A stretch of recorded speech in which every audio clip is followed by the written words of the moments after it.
All right, so we're going to get started. My name is Michelle Vella, and I'm working with Lakehead University to bring you this career exploration series. As you can tell, we've had a lot of different events. This is actually marking the last one in the series. But if you are interested in the other ones that are listed here, reach out to someone on the careers team because we have everything recorded. So feel free to do that. I see in the chat here too, Jesse, you're at it too as well. Hey, maybe you're going to get some inspiration from this call too. So that's great. Maybe I'll be a stained glass artist by the end of it. See another two. So you are all in good company right now, and hopefully we'll get some clarity out of the session too. We are also hosting a field trip coming up. We have one for the Aurelia campus next Tuesday. We're going to be going to the city of Aurelia, so you can have an understanding of what positions they have going on there. And then we have one coming up for Thunder Bay as well, which is on Friday, next Friday. It's a bit of a tour around, so we've got three places to go see. You can go onto the My Success website and you can go to under events and you can actually sign up there. Bus and lunch is also included as well, so feel free to sign up.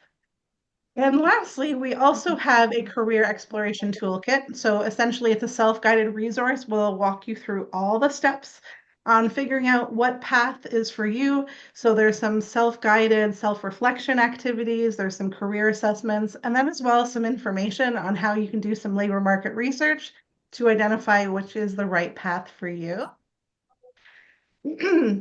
So today we're focusing on creative careers and we're joined by three professionals who are each going to share their insights into their organization and their own career.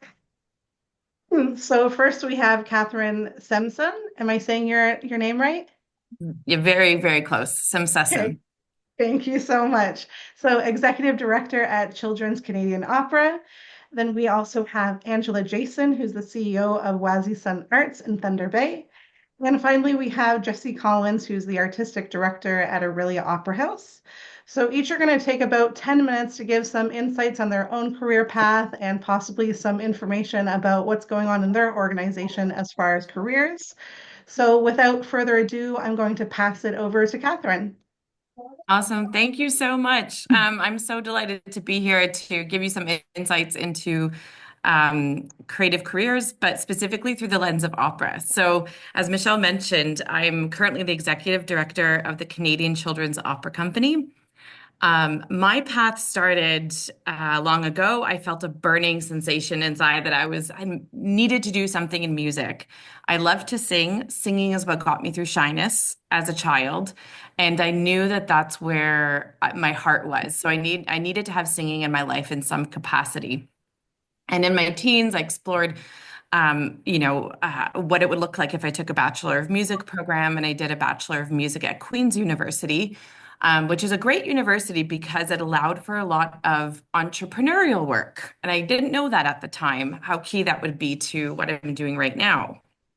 And there was a moment in my Bachelor of Music, I studied to be an opera singer, that I realized that this career, if I kept going with it, it would mean living out of a suitcase and doing auditions for jobs frequently. And I just didn't, that part of uh, singing, something didn't sit well with me. It didn't feel like it was for me.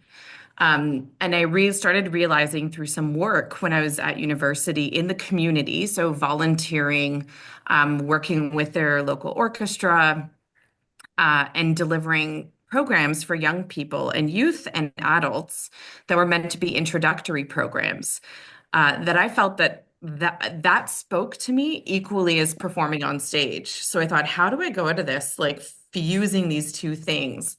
At that time, this was about 20 years ago, arts administration wasn't necessarily a big thing on everyone's radar that was being promoted. So I had no idea how I could fuse this together. I was looking at doing music and business. Um, and it just so happened that it took some time after university to really sort of settle and be comfortable that I didn't want to be an opera singer anymore, in the traditional sense. And through working in music in Toronto, I learned more about the COC. I learned more about arts administration, and I was fortunate to get an entry-level job at the Canadian Opera Company managing their school programs. So these are opera programs that went into schools, or programs where schools came to us. And so I worked at the Canadian Opera Company, which is the big opera company in Canada and specifically located in Toronto. And I ended up sort of working my way through the department, working on school programs, then supporting community programs. Then I sort of stepped into a mat leave for a year to become the associate director of the department, and then stayed in that position for a few years. And then just 4 years ago, I wanted to, what's your career move?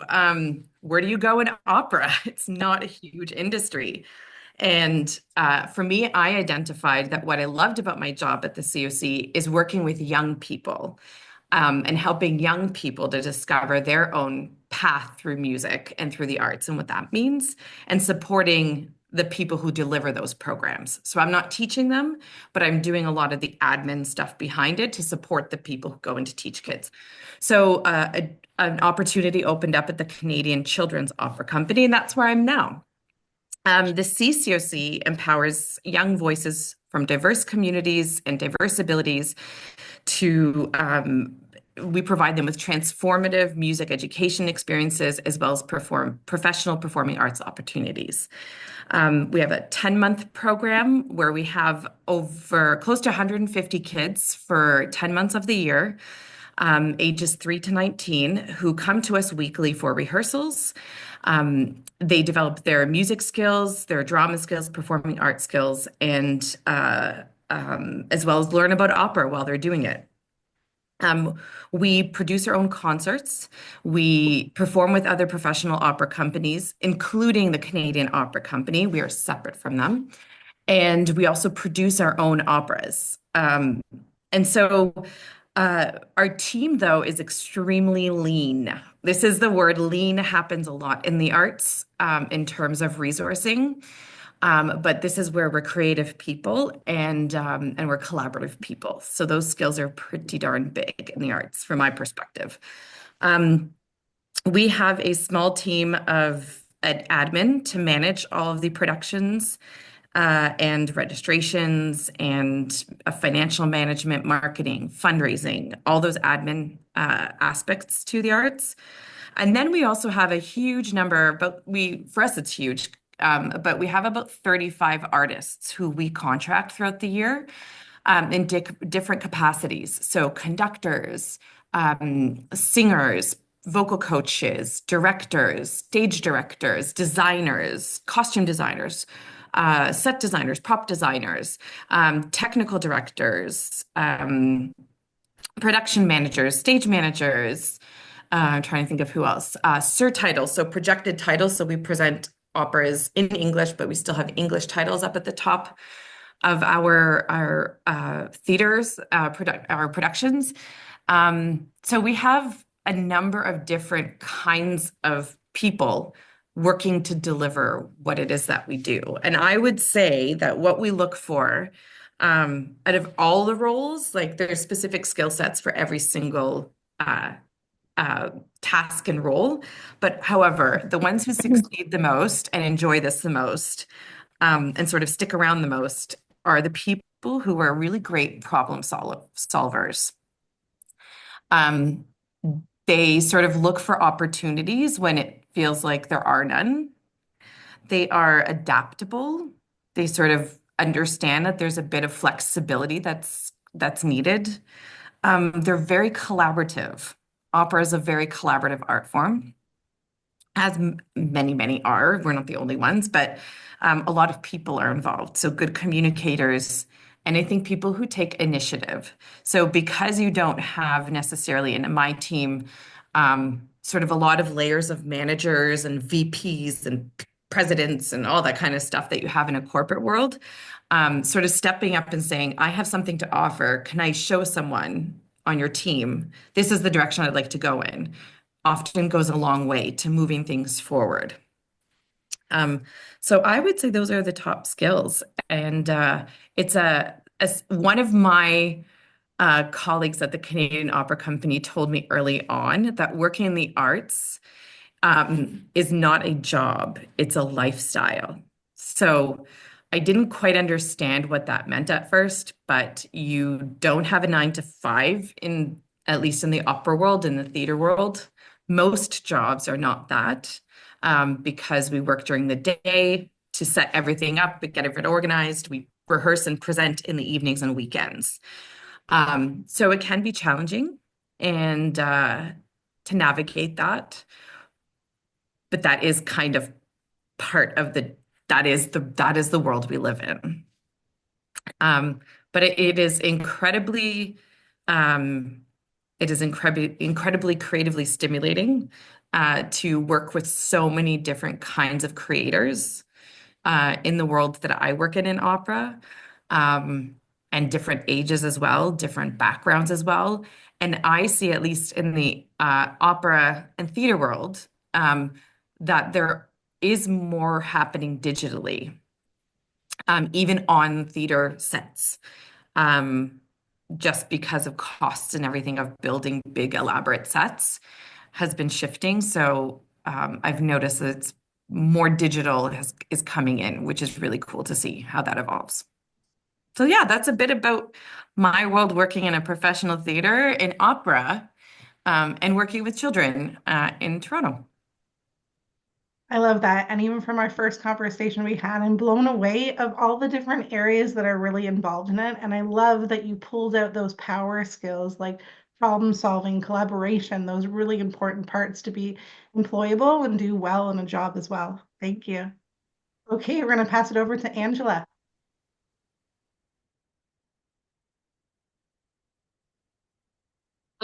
So as mentioned, my name is Angela Jason. I am the CEO of Wazason Arts, in Thunder Bay, Ontario.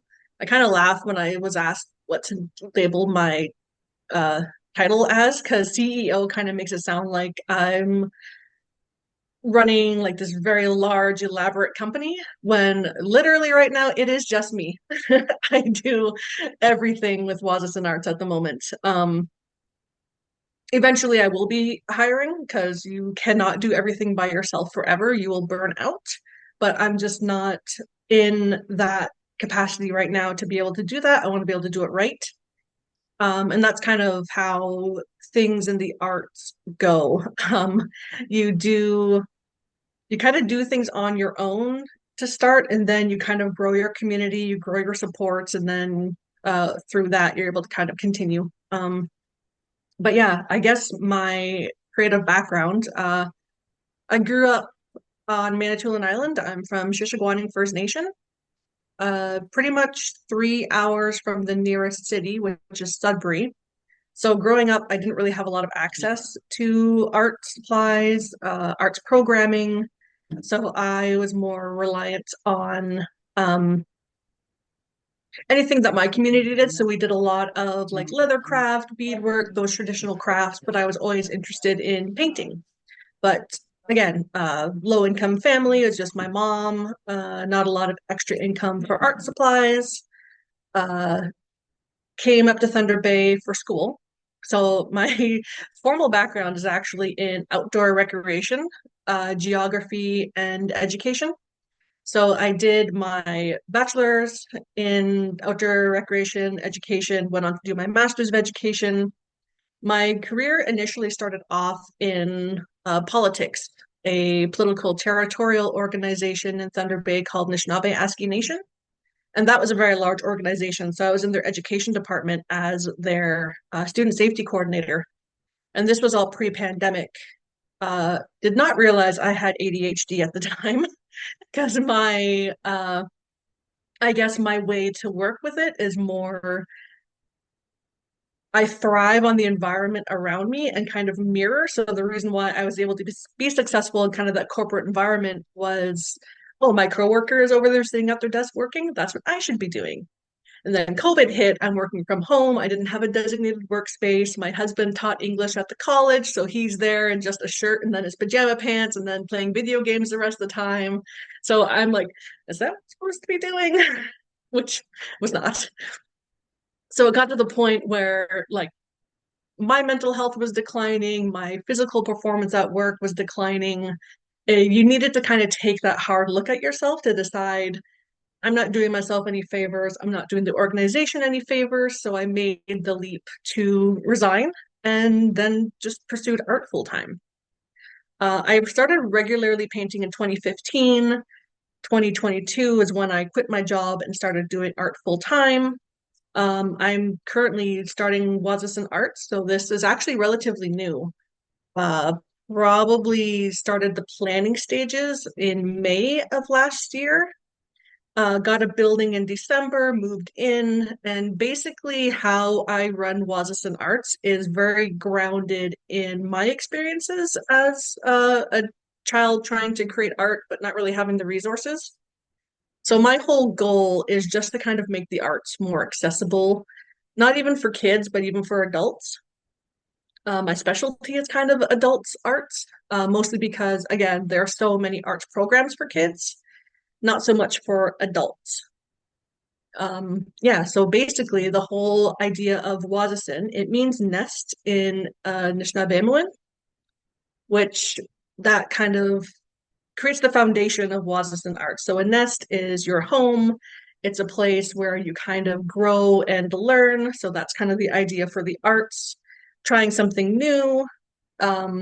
Your home being your nest, you kind of decorate as such so the public can come in and purchase artwork.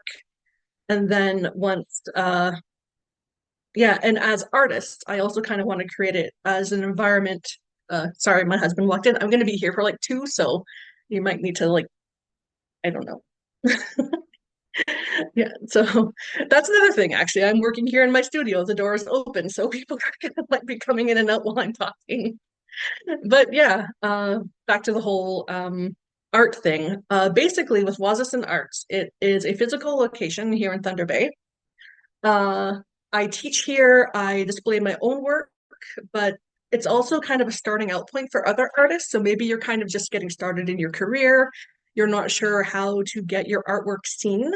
This can be a starting point for you. So I have gallery space. You can put your artwork up.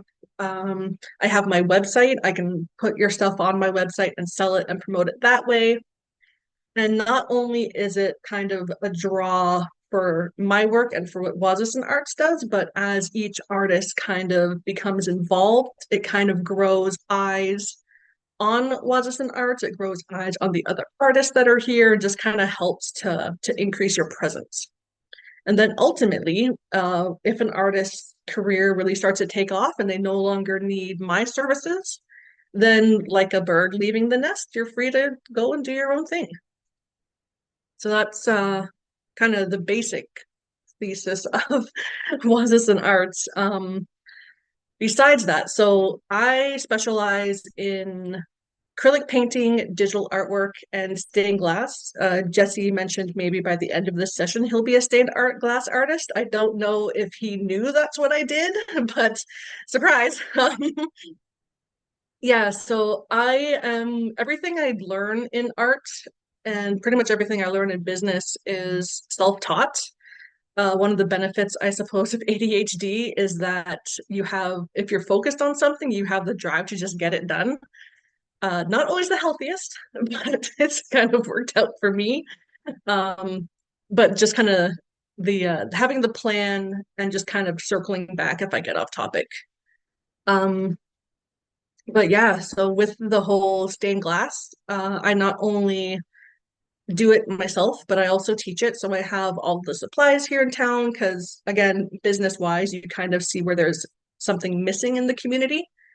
And in Northern Ontario, there is no stained glass retailers.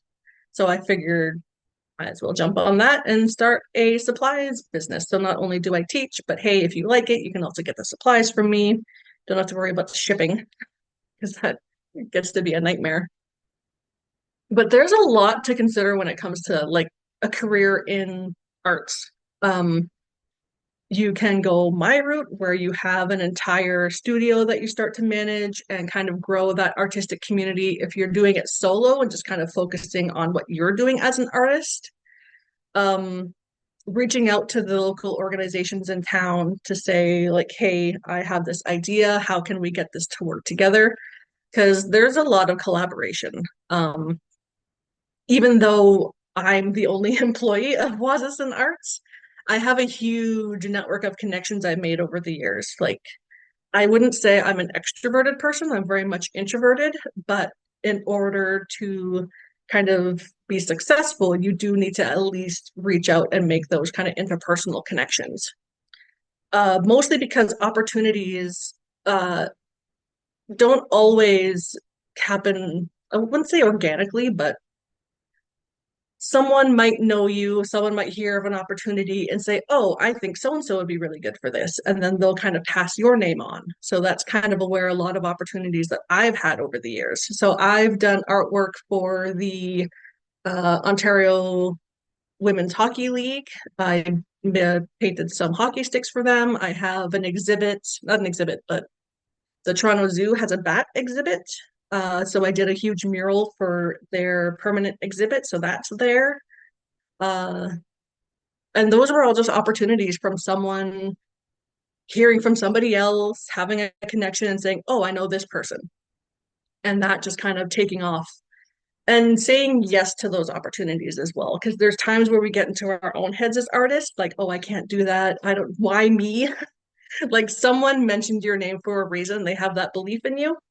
So, uh, again, ADHD, don't overextend yourself because there might be opportunities where you've taken too much on and you have to have that accountability where it's like, you know what? Honestly, I took on too much. I'm sorry. And then try to uh, just be very honest in what you can and cannot do in that moment. And it's going to always change because things happen in life. We can't always just be creating art.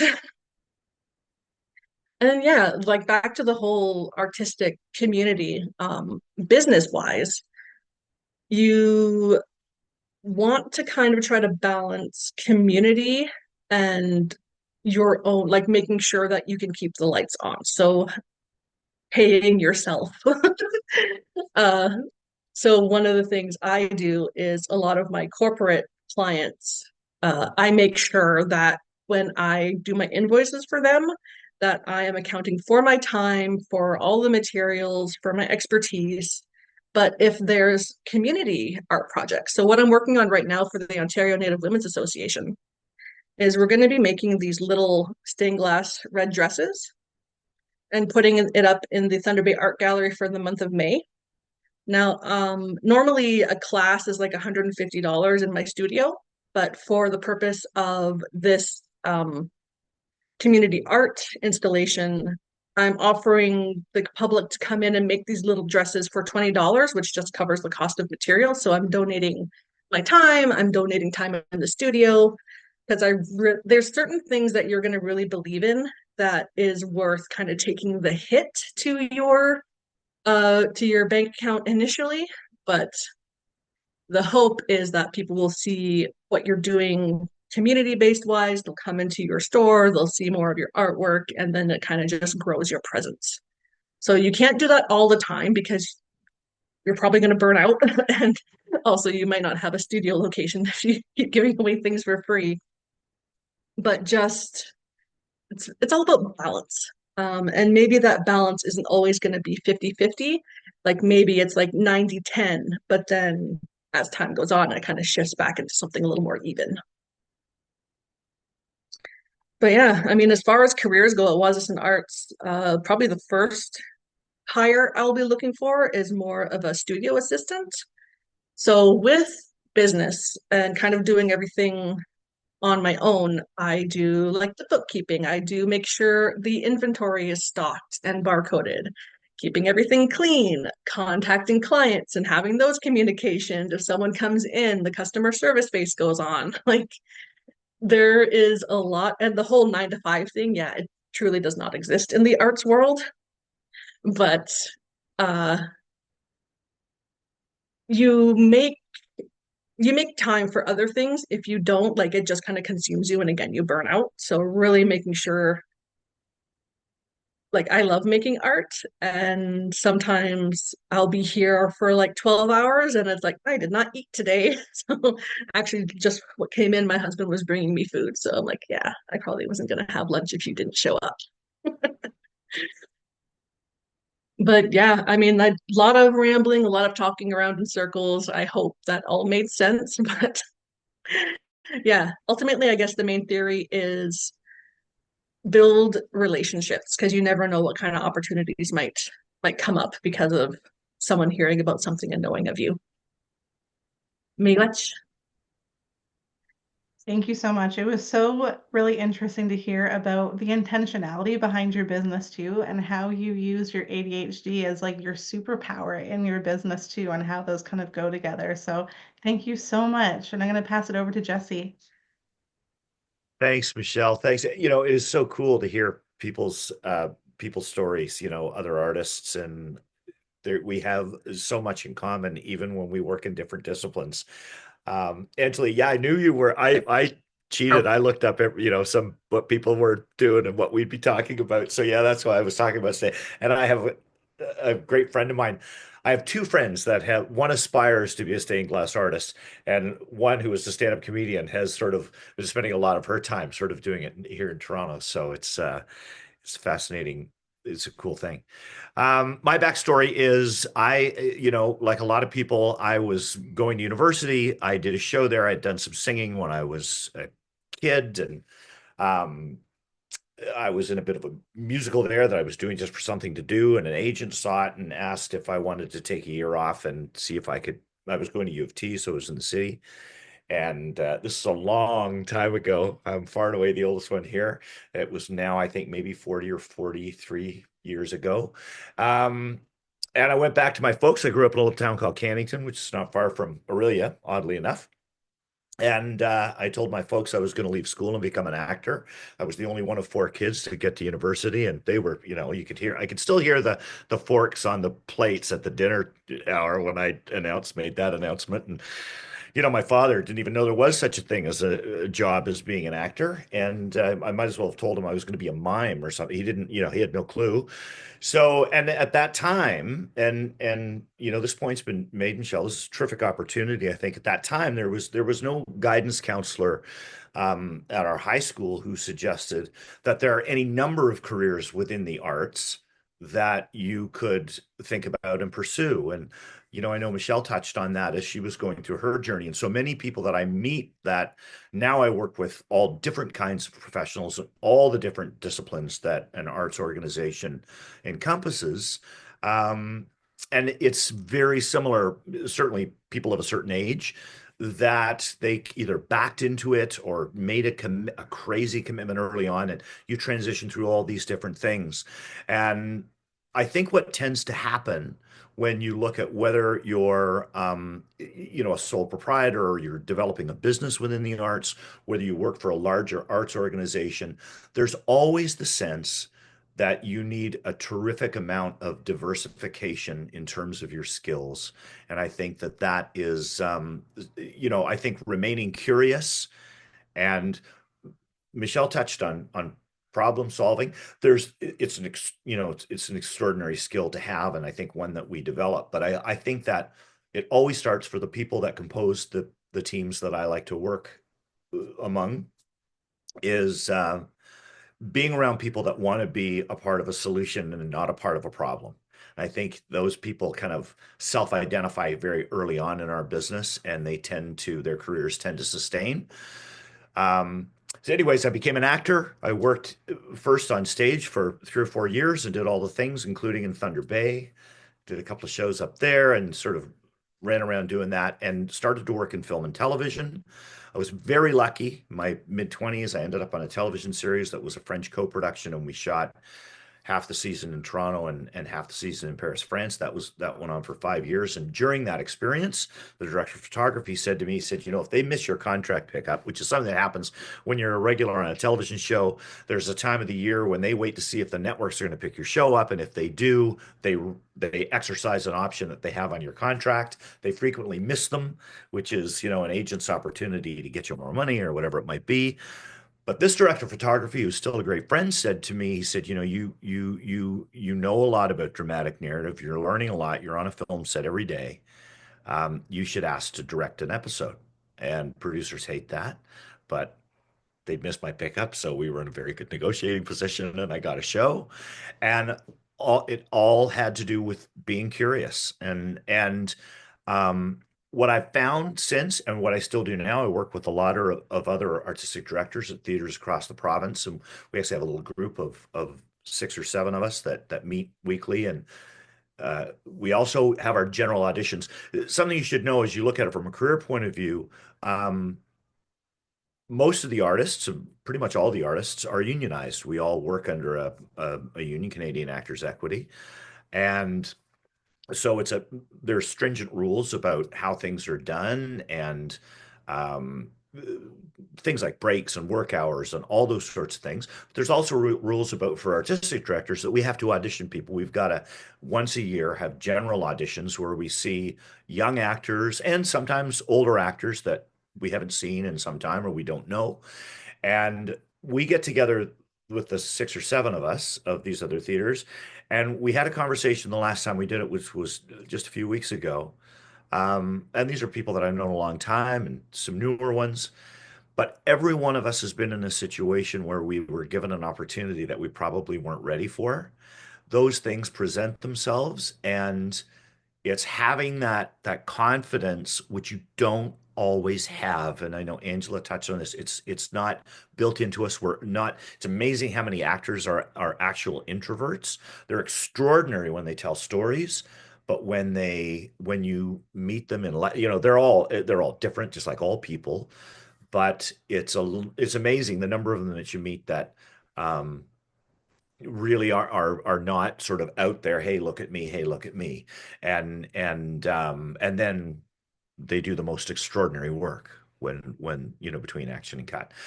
So after working in film and television, I started directing more. I directed episodic television for about 10 years, including a wonderful time of Canadian Geographic, where we went up to Aquay-Macon. They're one of my favorite places in the world because it's just gorgeous up there on the island. And then I realized while I was working in the film business, the film business is tough. It's really hard. The hours are long.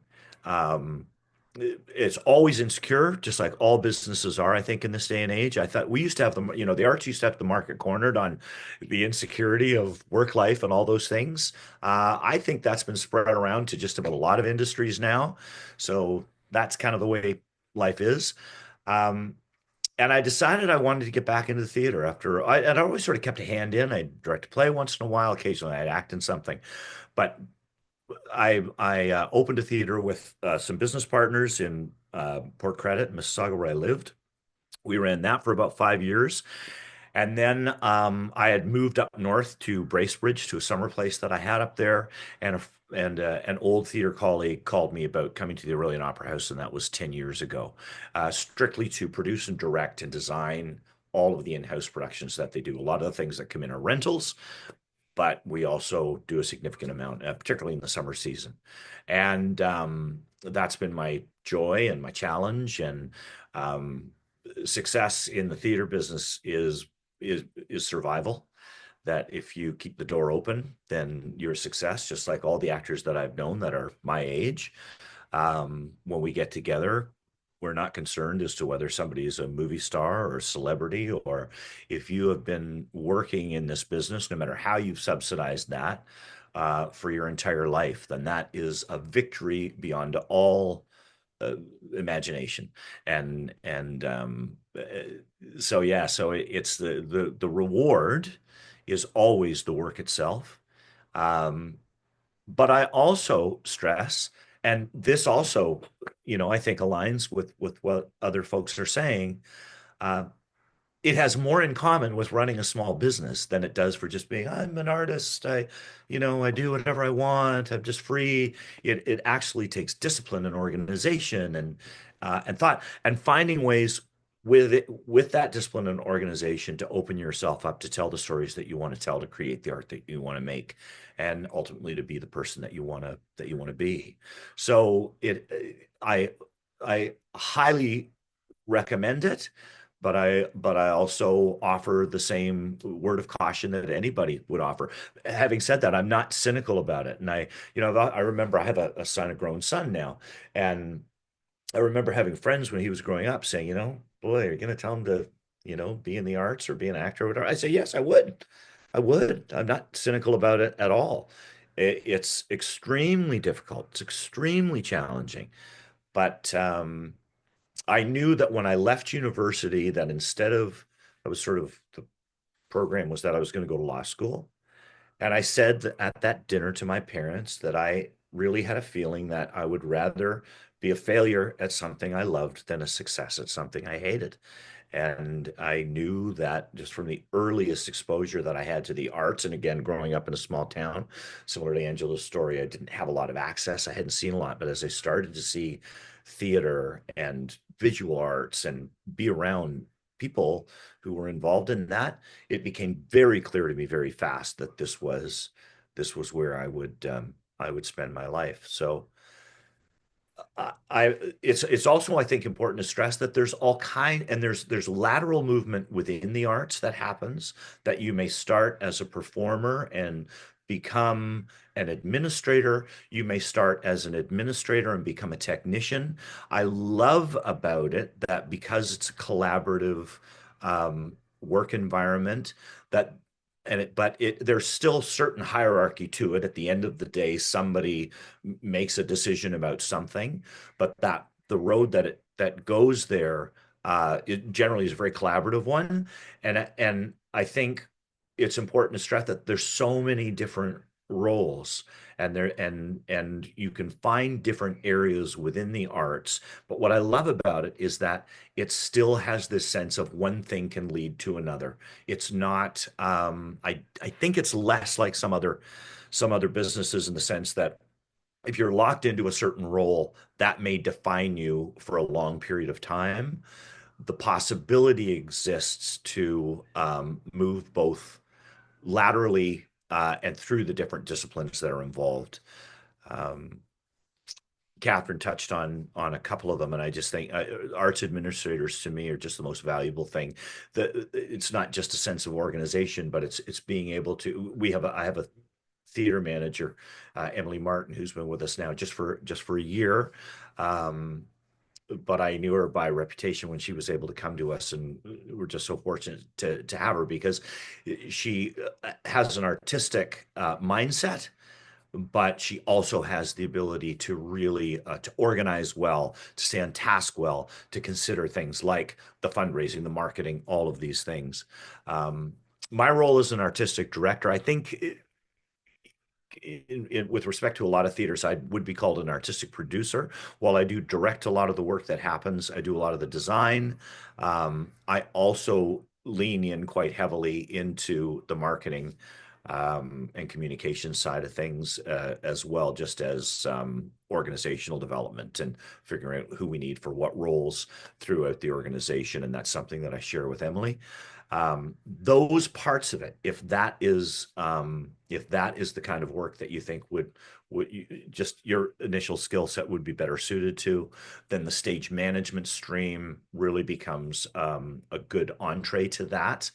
Once you get in, I think, to more of an administrative role, there are more opportunities, and it's a real consideration if you want to start a family, if you want to, have an urge that you just don't want to move around all the time, and it's not for everybody, and it really is a huge challenge with what we do for a living. That you're going to have at least most theater contracts are going to be at least 6 weeks long, and that's really tough on families, and oftentimes it's through the summer. There's no such thing as, a holiday or Fridays and Saturdays and all those things.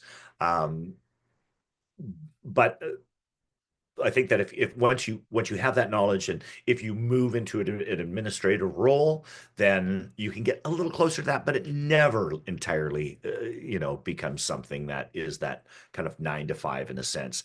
I like to think, I think we live in a world where maybe this whole notion of 9 to 5, I really think that's kind of an antiquated notion to begin with. I think what it was trying to define is having time to spend with your family, to spend with yourself, to holistically as a whole being, to be better prepared to do good work when you need to do it. And of course, that is very much a part of what we do. Having said that, um, we're really deadline driven. People don't realize it. Theater is a date on the calendar when 200 people gather in a room to watch something happen all at the same time.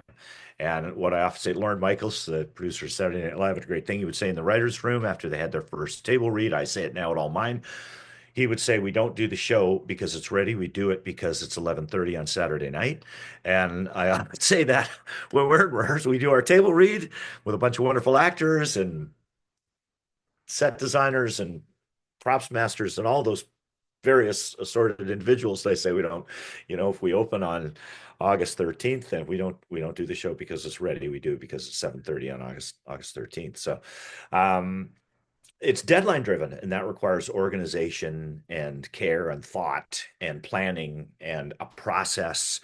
A lot of those things we learn as we apprentice through the business. It's a business that's filled with apprenticeship.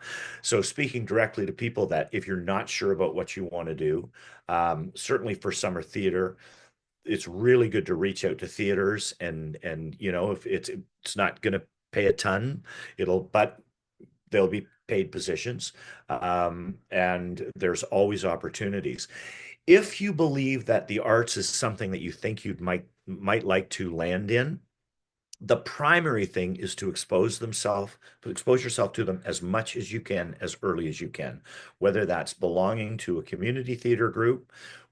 Ideally, you want to go to, if you can belong in some way to whatever arts organization is doing professional work, if you decide you want to do it professionally, because those streams can be quite different. Many people are involved in community theater because they've made a conscious choice. They want to be dentists and also be involved in theater. So they might have a slightly different mindset. If you can have a way where you can volunteer, be around, work in a box office, work as an usher, have some exposure to what's happening at a live theater venue, if that is your choice. I often reference live theater because if I look at my own journey, even though I spent a lot of time shooting film and television all over the world, I was so lucky. But I was drawn to come back to theater because you have much more sort of control over what you work on and what your finished product is going to look like. Not as much control as if you work in your own studio making something with your hands, but as you begin to share stuff and collaborate with other people, you have an opportunity to just kind of have a little bit more control. Anyways, that's enough about me. But I just love hearing other people's stories. It's amazing how similar these journeys are to like completely like such different things. But so, anyways, I'm open to any questions and whatever. There you go. Thank you so much. So much golden nuggets of information through there. And what really stuck with me where you talked about curiosity, because that can really lead you to great opportunities. Like you said, making connections and things just line up. And it doesn't always have to mean that your career goes from point A to B. You could be going in different directions, but leaning in with that curiosity is a way to have that thriving, interesting, fulfilling career. So thank you so much. I'm sure even kind of going into curiosity, we have a lot of probably questions from students who are wanting to ask some questions. So I'm going to now turn it over to the Q&A session. If you have any questions, you can feel free to raise your hand and unmute and ask, or you can write it in the chat. While you're thinking of yours and getting yours ready, I'm going to start us off with a question. If you were in student shoes right now, you were a student, what would be the first thing you would do to start exploring your career pathways? And if you feel called to answer, panelists, you can go ahead, raise your hand, and go right ahead. Yes, Angela.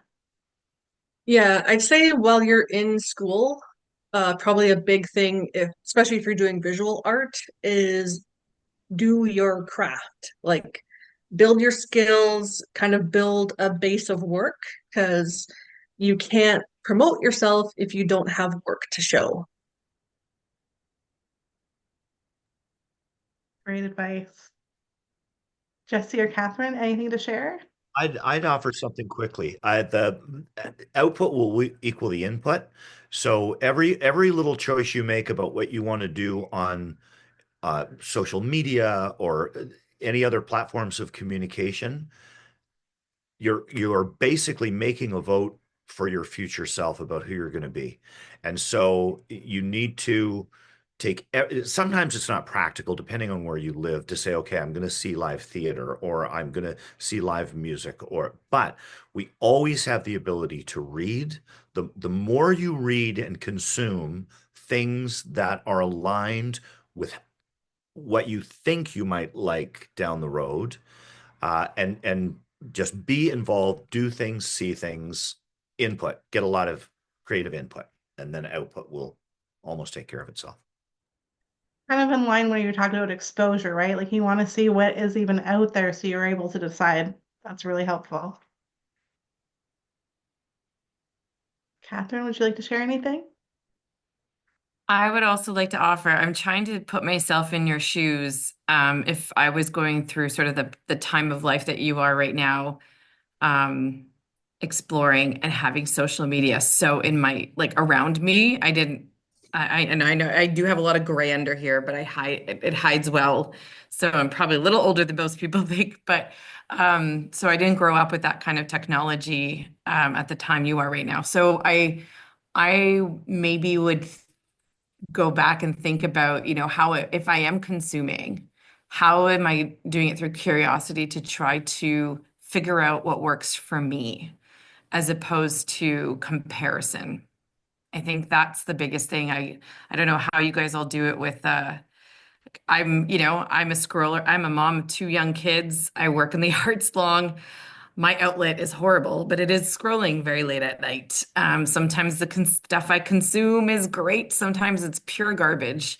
Um, and I do find myself comparing a lot. Uh, and so I can only imagine doing that like when I'm younger, how that would set me up. So my offer is there's a lot of consumption and use it as a tool of curiosity and to help guide you and figure out what you want to do and your own measures of success, what those are.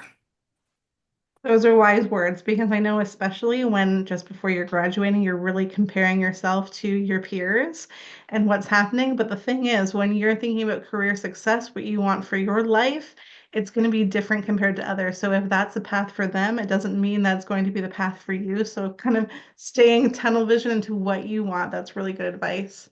Angela, did you have something else to add too? Yeah, so it's kind of bouncing off the whole social media thing. Um, it's good to see what our peers are doing. It's good to celebrate what they're doing, but it's another to kind of obsess and kind of have that screen of jealousy on where it kind of prevents us from working. Instead, we're kind of focusing and like, oh, why can't I do what so and so is doing? And it's like you can, but if you're so focusing on what they're doing, you're not looking at what you're doing. And you're not working on yourself. You're not working on your, I guess, brand. But yeah, absolutely. Use social media to kind of see what other people are doing, give encouragement and celebrate other people, but don't let it be so consuming that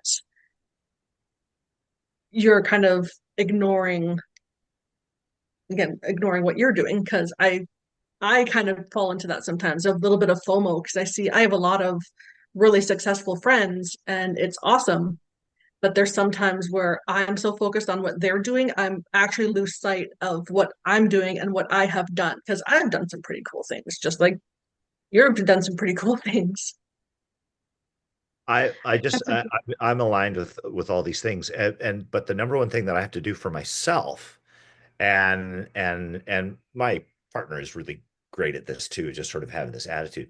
Then if you start from a place, abandon cynicism. Just abandon cynicism. And if you go, because we're all drawn into it, and especially when you work with people in the visual arts, people that are communicators, they can project things in such a way that it's like, oh man, look what they're doing. Look how great this look, all those, and very often it is. But if you have to just get rid of all that stuff, just abandon it, and it's so tough. It's a real challenge now. I'm sort of kind of a social platform optimist that I think that we're all prone to sort of doom scrolling and you kind of go through and then you get into one of these ruts where you're just doing it and you can't, you don't even know why and it's whatever. And the algo really is very quick to, figure out, what your sort of weakness is and what and it's going to send you all the whatever it is. But I think if you could constantly guide those inputs, as I said earlier, and a lot of that starts from a position of you have to abandon cynicism because it's just there's going to be lots of failure, there's going to be lots of challenge, there's going to be lots of things that don't go your way, there's auditions you do not get, there's pieces that don't work out as well as you hope they would. There's something that you misconceived that you tried to do. There's going to all that, and all that does is just fuel the next piece of work that you're doing if you've abandoned cynicism. So whatever you guys do is you begin to, it's a tough choice right now, and there's no perfect way. There's no life is long. All of a sudden you wake up and you're 63 years old. And you think, man, that was like wild. It's just like what just happened, and just enjoy the ride, man. Don't worry, it's all gonna be fine. And sometimes I worry a little bit. Every generation, I think, thinks this that when you're a certain age, you feel like you invented adversity or that you invented insecurity or that you invented anxiety. It's like it's just generational, man. It's just life. And so just get out there and see some good shows and write a good poem and dance with a friend and have a picnic and find a way just to enjoy it because it's magic. I love Anyways, that. And I think something that all three of you talked about was that imposter syndrome. And I can imagine, especially as being a student going into their first job, that imposter syndrome really kicks in. Like, am I ready to do this? What advice would you give, or what do you do even yourself to kind of get rid of that imposter syndrome, or at least try to push it down a little further? I'll go ahead. I just Yeah. do, I just try and do the work. I had to really kick into fundraising the last 2 years. I was very upfront when I was hired here that I'm like, I've been working with fundraisers. I've been on call, I've done stuff, but I haven't had to lead it. And I didn't really have a choice, at that point. And so I was like, you know what? Just gonna do it. Just gonna just going to go through the fear and make mistakes. And um, the imposter syndrome doesn't go away. Some days it's quieter, some days it's louder, some days it's, yeah, kind of work with it. But Nike got it right. Just do it. I love that. I'll dive in and I would say this often happens in my business, and I'm kind of at that point in the season now when I'll start to worry about I'm thinking about accommodations where I'm going to put all these actors. Why did I decide to do a five-hander play? Because there's not enough room. Is this play going to work? It's a premiere. I think it's funny, but will the audience? All those things, um, and they become so overwhelming that you get handcuffed. And a great friend of mine says, how do you eat the elephant? One bite at a time. Just look at the very next action that will move the ball forward the tiniest bit and do it. And once you've got that one done, look for the next action. And amazing, for some reason, the whole breadth of the massive problem somehow feels conquerable. And at the end of the day, they don't like it. Who cares? You did your best. You gave your heart and soul, and it came from a place within you that was genuine. Sometimes it doesn't work out. Move on to the next one, man. Here we go. Yes. Angela, you have anything to add to that as well? Not really, because yeah, definitely it never goes away. I think artists, we're kind of our own worst critic. So we tend to, yeah, I don't know a single artist who kind of never had that moment of, what am I doing? I'm not good enough. I'm a fraud. People are gonna find out that I suck. But I no, think it's good to know that it happens at all levels of your career because sometimes you just think, okay, one day I'm going to get to a point where I don't feel like that. I feel like an expert in where I am. And when you kind of, years and years go by and you're still feeling it, you question yourself. But whether you're in an industry for 5 years, 50 years, whatever it is, you can feel that at all stages. yeah, it's definitely like what was said earlier, just keep going. Um, and a little bit of reflection in the back, like allow yourself to say, you know what, I did a good job. Like, Mhm. So, well, I think just looking at the time, I'll have one more question. If anyone else has a question in the chat, feel free to write. There's a lot of action going on in the chat there too. They're really enjoying the conversation. So thank you for being here. All of you mentioned the big piece and the importance of collaboration and networking. Do you have any specific areas that people should start looking at where to network, or maybe professional associations or any little groups that people can kind of get in there and start meeting people?